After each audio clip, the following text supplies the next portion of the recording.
Alright, today we're going to be looking at Gnosis' list and his double set champ placements. Here we have his first list. Here we have his second list, and he'll go into those drops right now, and why he ran them, and how he ran them, and how he took 2 set championships. One drops, we have Diablo and Diablo. This Diablo is super good, obviously. You know, if it gets removed, you still get to net zero. So you have to run 4 of these. I was on 4 of these for the first tournament that I got first in, but after that, I felt like I could cut one. I hated drawing him late game. His effect is really good early game when you can drop the Ursula the following turn, and obviously it's the name you can shift on to Diablo with the 3-drop Diablo. But drawing him late game felt awful. He didn't really do much, especially if my deck did what it was supposed to and discard my opponent's hand, then this was completely useless. So I decided to remove one for more space. We'll kind of show you what I put in later. This Diablo, as you can see, we have a lot of shift targets, but being able to have that challenger 2 and be evasive helps so much, especially because a lot of things in this deck have 1 or 2 strength. Being able to get to 3 and clear things like Calhoun was super useful. If they late game dropped a Elsa to clear my Diablo and took that 3 damage, I can finish off with, or took that 2 damage, I can deal that 3 to finish it off. That came handy a lot. And just having evasive this format, I feel is super big. And then the star of the show, the 4 Ursulas. This is the reason why I decided to run green-purple. If you're running green, you have to run Ursula, especially this format with Steel Song being as big as it is. I knew that I wanted Ursula, and I knew I was going to play green. So, yeah, this card is crazy. Next, 2 Prince Johns. I did have the 3rd one for the first tournament that I got first in, but I think I was really cautious, really worried to take him out, because Prince John is just such a staple with a discard engine. The thing is, though, having that purple color, you get a lot of draw already, so he didn't really feel needed. I would even argue that this is flexible. You don't even need Prince John at all. Having Ward is super useful, and questing for 2 is really good, because a lot of your good cards only quest for 1, so having that extra 2 quests are super good. Of course, Diablo. Once again, you're running green, should consider running Diablo. This is the best deck. Obviously, you have a lot of good shift targets for it. So, one of the best turn 2 plays is shift Diablo, sing friends, drop an Ursula. Yeah, super good. Next are these Lyles. So, I did not run Lyle for the first tournament. I did run him for the second. Talking with Angel, I knew that I had an issue with aggro and with Diggy in particular. So we were kind of going over what cards could help. He mentioned Lyle, and yeah, I knew Lyle had to go in. I didn't have a lot of time to test him, so I was a little bit worried. I kind of wanted to put him at 3, but without the testing, I didn't feel so comfortable. So I put him at 2, and he was amazing. He helped me so much in the finals of the tournament. My opponent dropped Double Daisy, and it was getting really scary with them getting up to 12 lore. I dropped a Lyle with a wide board and was able to get them down to like 3 lore. So super good. Really helps out this deck. Same with crabs, right? We go full force on the crabs.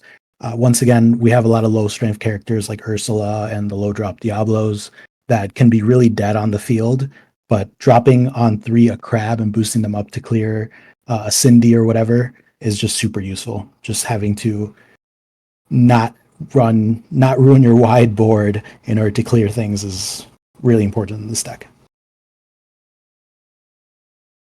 Triple Fox, I was only on 2 the first tournament, just because you have a lot of 3 drops in this deck, but locations are a problem. So having that 4 strength, once again, the strength is such a big deal in this deck. Having that 4 strength and being able to just chip away at locations like that, so good. And just the bouncing, I find myself really needing the bouncing in this deck. Having to use Ursula a lot against the Steel Song matchup. So sometimes you only saw 1 Ursula, you drop it on 2, and then you send it back to your hand on 3, and you get ready to strip away like a whole new world. The first Ursula might hit like a strength or a storm rage on, protect your Diablo, and then later on you drop it on to clear the whole new world. Also really helps against Purple Seal Jafar, which I did see a couple of those. So super useful. Wouldn't run any less. Next is Genie. So I don't run any rabbits. 3 genies. I ran 4 for the first tournament, and I was debating on whether to take them out or not because I really liked the quest for 2 and the draw on play. However, I felt like I was drawing a lot of cards already with the other purple cards and having Diablo that I didn't really find myself missing the extra draw. I did find myself missing the 2 questing and the evasiveness, but he only had 2 strength, which ran into that problem with this deck where you can't just clear things. So dropping him down to 1 for other cards. And the other cards, one more of these Iagos. So in the first tournament, I only ran 2, and then I bumped it up to 3 because I really, really like this card. This card is insane in this format. Having that evasive and just being 4/6 is so much. He demands an answer. Obviously, he has Vanish, which strips away a resource, but there's so much that you want to keep on board in this game or in these colors in particular, that wasting it on an Iago feels good value to me. 4/6, you get to clear so much. You eat other genies. So nice. Love this card. 3 Elsas. I was on the 4th for the first tournament, ended up cutting it. I just have a lot of good 5-drops, a lot of good high drops already that I found myself inking Elsa a lot. So clearing one just kind of made sense. But you want this to hit opposing Diablos. You want to, once again, have evasive. Evasive's crazy. And the rush came in handy quite a bit as well. So just being able to exert something like a Maui shark that they're, threatening with is just super good. Another big player in this deck is Cricky. Like I said, you want to go wide with this deck a lot, especially in the early game. So getting to 5 and dropping a Cricky and just board clearing your opponent, so good. Getting that strength boost without them seeing it, and then questing for 3 after, so relevant. Absolutely love this card. This is one of the things that I added on. I believe I was on 2 for the first tournament, and then I swapped the Elsa over to a Cricky because this card is crazy. This card won me quite a couple games. Won me the finals in the first tournament. My opponent exerted their Maui Sharks. I had two or 3 genies and I think like an Elsa, but I dropped a Cricky and I had a Diablo on board. Yeah, I had a 3-drop Diablo. So I dropped a Cricky and I was able to clear the Sharks, all 3 of their Sharks, and that put me back in the game and I was able to take it like that. Super good card. I feel like it needs to be at 3. Improvise. We have to respect the Vanish. This used to be a Mosquito Bite because it would respect Vanish as well as get over like Calhoun's and things like that. But I found it super situational, so I was thinking about cutting it Mosquito Bite. But Iago's such a threat. Iago's crazy, especially not having that many good answers in this deck. We run things like Don't Talk About Bruno, for example, and that won't really get rid of Iago. It'll bounce them back to their hand and then they don't get the Vanish. But Improvise, respect the Vanish, and get a draw. So at worst, you can just net 0 off it and get that +1. So it's very similar to Mosquito Bite, but I found it a little bit more versatile. So first tournament I ran Mosquito Bites and then swapped them out for Improvise. We are a discard deck, so we do 4 sudden chills. I did decide, I was debating on cutting 1 down, but I decided 4 is needed. This is stable.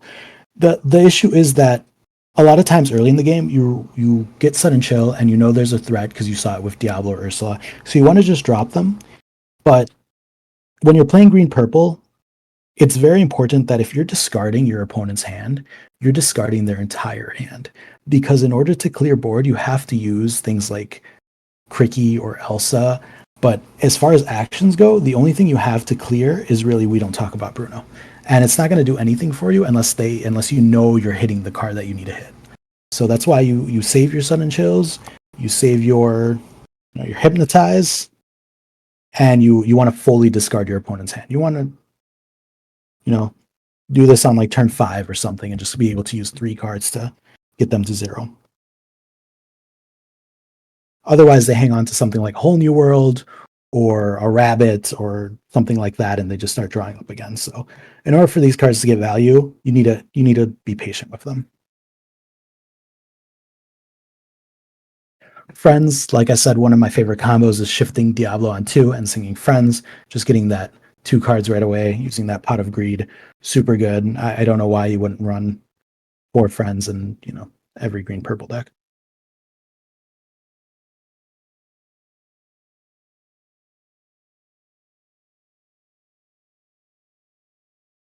We don't talk about Brunos.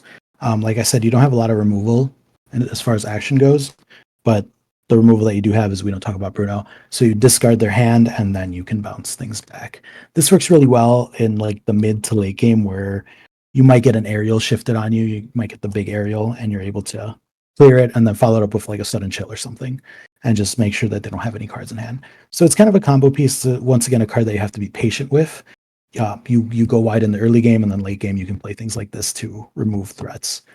So yeah, that's my list.